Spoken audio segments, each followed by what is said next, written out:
İlkin Berdəli təqdim edir.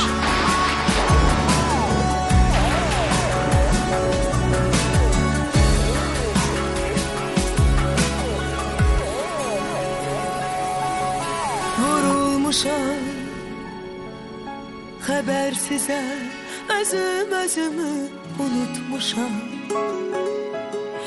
Yuxum qaçıb xəyallarına toxunmuşam.